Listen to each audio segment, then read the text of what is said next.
জঙ্গলের মাঝখানে সুন্দর এক খোলা জায়গা। শিয়াল, বাঘ, হরিণ আর গাধা বাস করে একসাথে। সকালের আলোয় তারা খেলছে, কথা বলছে।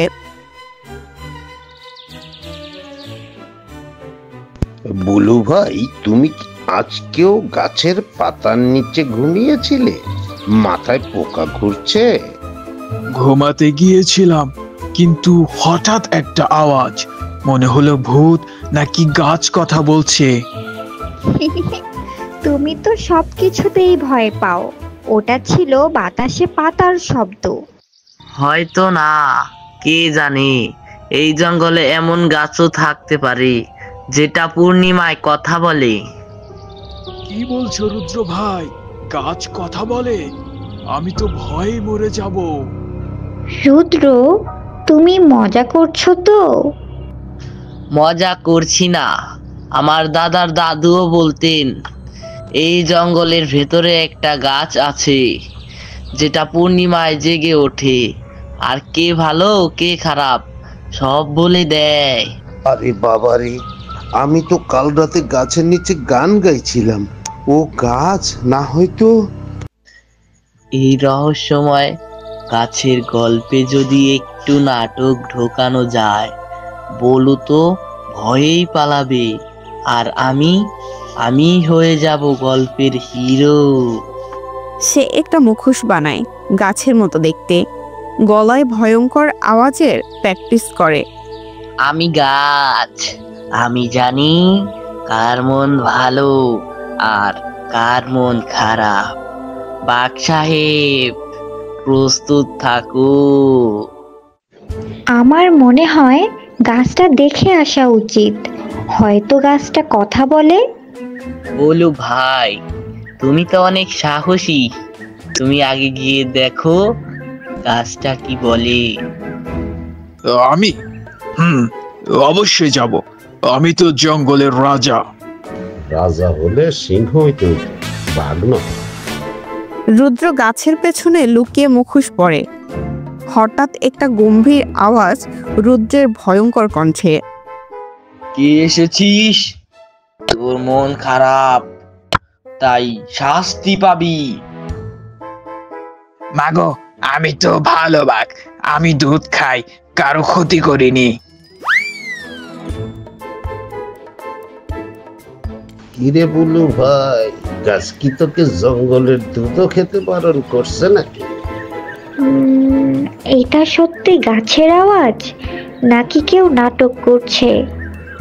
কি বলো রিমি, এই গাছটা তো আগেই বলেছিল শুধু সাহসীদের সাথেই কথা বলে। আমি তো প্রায় মরেই যাচ্ছিলাম, গাছের চেহারাও দেখি ভয়ঙ্কর।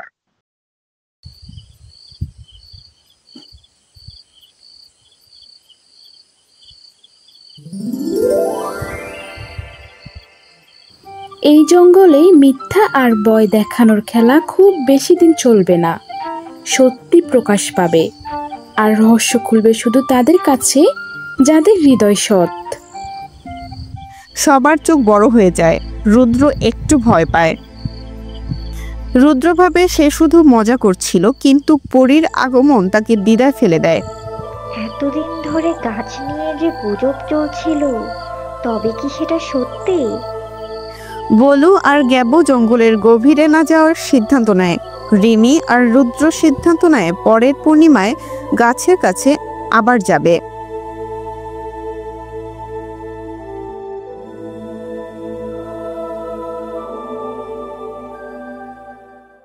ঘোড়ার মতো দেখতে তবু গাধার নামের খ্যাপাটে, কথায় ভুল কাজে ভুল তবু হাসি দেয় সারা জঙ্গলকে।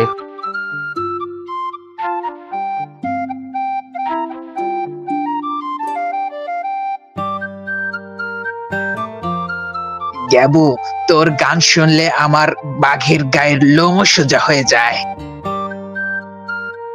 তাই বলো, আমি তো ভাবছিলাম আমার গলা শুনে গাছও কথা বলা বন্ধ করে দিচ্ছে।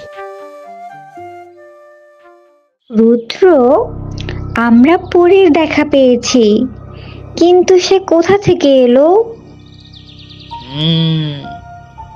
ওই কিছু একটা লুকাচ্ছে। গাছটার কথা সে জানে, মানে গাছটা সত্যি।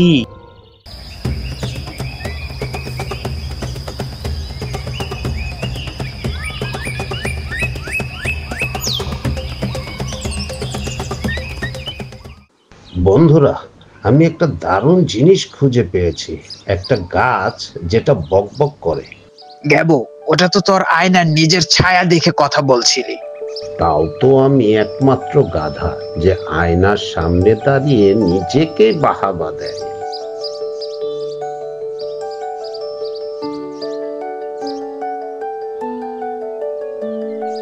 রুদ্র হঠাৎ খেয়াল করে গাছের কাছে একটা পাথরের গায়ে আঁকা চিহ্ন দেখা যাচ্ছে।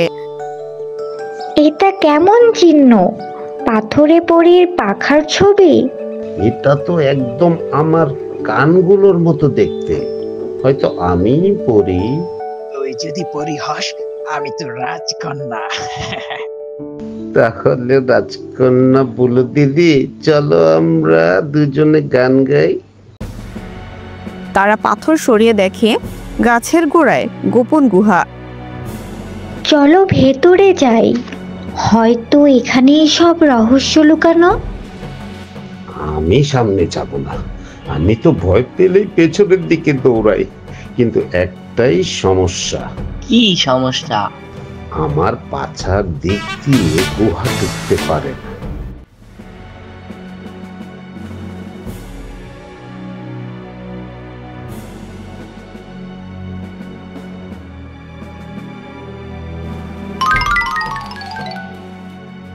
উরে, কেউ কি আছো? আমি গেবো না, আমি সত্যি ফেসে গেছি। দেখছো, আমি বলছিলাম না, আমি না ঢুকেই বাঁচলাম।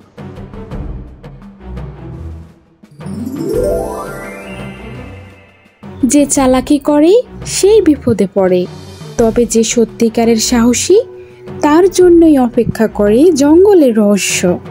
শিয়াল সত্যিই বিপদে পড়ে। গ্যাবু যতই মজা হোক, সে পথ চিনে সবার সহায়তা করে।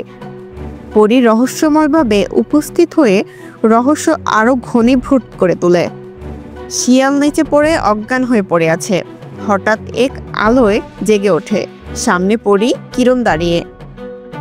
তুমি চালাক রুদ্র, কিন্তু চালাকির ভেতরেও যদি সত্যি না থাকে তবে তা নিজেকেই ফাঁদে ফেলতে পারে। আমি শুধু একটু মজা করতে চেয়েছিলাম, আমি ভাবিনি ব্যাপারটা এত দূর যাবে। মজা আর মিথ্যার মাঝখানে পার্থক্য আছে রুদ্র। এখন তোমার সত্যিকারের বন্ধুরাই তোমাকে উদ্ধার করতে আসবে। শিয়াল যাই হোক, সে আমাদের বন্ধু, আমরা তাকে রেখে যেতে পারি না। আজ থেকে আমি শুধু গাধা না, আমি গাধা কমান্ডার গেবু। আজ আমি শিয়াল ভাইকে উদ্ধার করেই ফিরবো। এবার গ্যাবোর মাথায় গরম পড়েছে।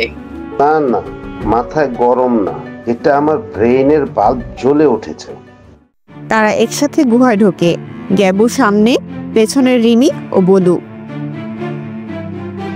এই পাথরগুলো সরাতে হবে। হ্যাঁ, কিন্তু পাথর না সরিয়ে যদি আমরা গিয়ে পাথর ভাঙতে পারি। ও পাথর ভাই, তুমি একটু সরো, ভিতরে আছে রুদ্র ভাই, একটুও ভয় করো। দাদা ভাই, পাথর ভাঙার বদলে আমার কানটাই ফেটে যাবে। বন্ধুত্বের শক্তি জাদুর থেকেও বড়।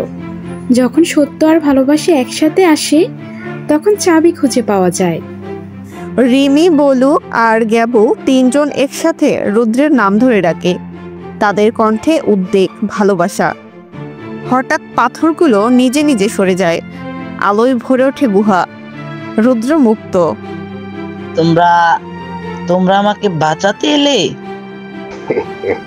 অবশ্যই, কারণ আমরা জানি চালাকি করলেও তুই আসলে আমাদের গপ্প মাস্টার বন্ধু। তোর মজার প্ল্যান না থাকলে এই অ্যাডভেঞ্চারই হতো না। পরিকিরণ আবির্ভূত হয় আলো নিয়ে।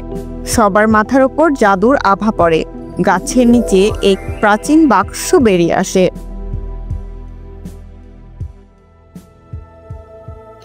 তোমাদের বন্ধুত্ব আর ভালোবাসা প্রমাণ করেছে তোমরা এই জঙ্গলের রক্ষক।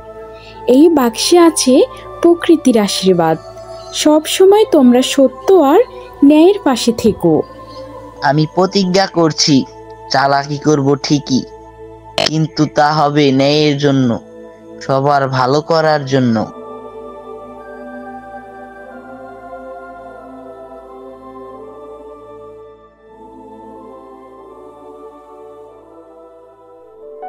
শিয়াল শিক্ষা নেয় বন্ধুত্ব আর সত্যের শক্তি।